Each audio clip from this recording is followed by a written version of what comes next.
First Alert weather forecast with meteorologist Jeff Desnoyers.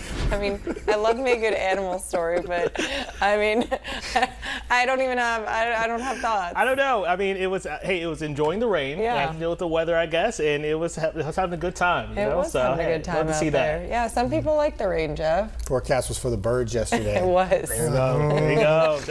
So sorry, I had to go there. All right, let's talk fog this morning, not rain. The duck may not be as happy because it stopped raining, but some of you at home may be thrilled because we have some dry days in the forecast through the weekend. But fog is a big concern here this morning. Now, Sarah Grace Kennedy's out in Moulton, and I feel like every time we go to her live, it's been better and better for the fog situation. We can actually see her now. We couldn't see her at one point. She was walking around. I was like, where did Sarah Grace go? But what's happened is where we've improved, we've also gotten worse in other areas. So through 9 a.m., just to keep it simple, fog will improve for everybody. And here in the Shoals, yeah, it's really foggy right there. You can't see, right? 73 degrees. But in Decatur, hey, not so bad. I can see the bridge and it's all good, right? So as we progress through the morning, everybody will improve. And what happens is when you start to pop a little more sunshine, you dry the air out, the fog dissipates, your temperatures, they take off. So 66 in Scottsboro becomes an 85 later today. A 75 in Athens becomes an 88 for you later today. And a 73 in the Shoals will become like a 90 possibly in the afternoon. I think so. I think there'll be a few locations that hit 90 today. And if you don't, you certainly will have a chance Saturday to the following weekend because it's all about the heat. Finally, a prolonged period of hot temperatures and humid conditions expected.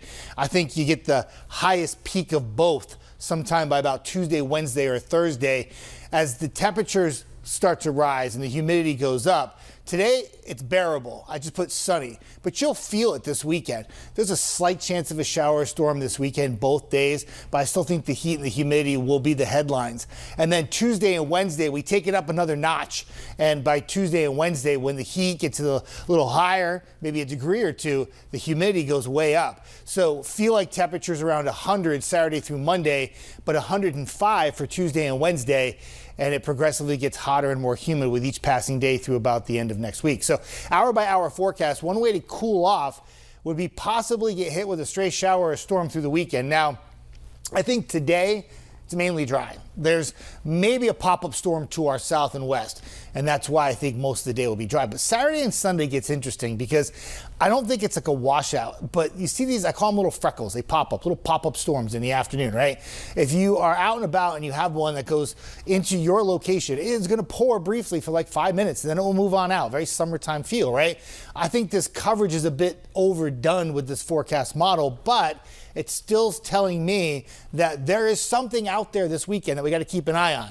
So a few little pop-up showers and storms again on Sunday. Again, more areas will stay dry than get wet. The focus is about the heat and humidity, and it will continue past the weekend into next week with high temperatures in the mid-90s.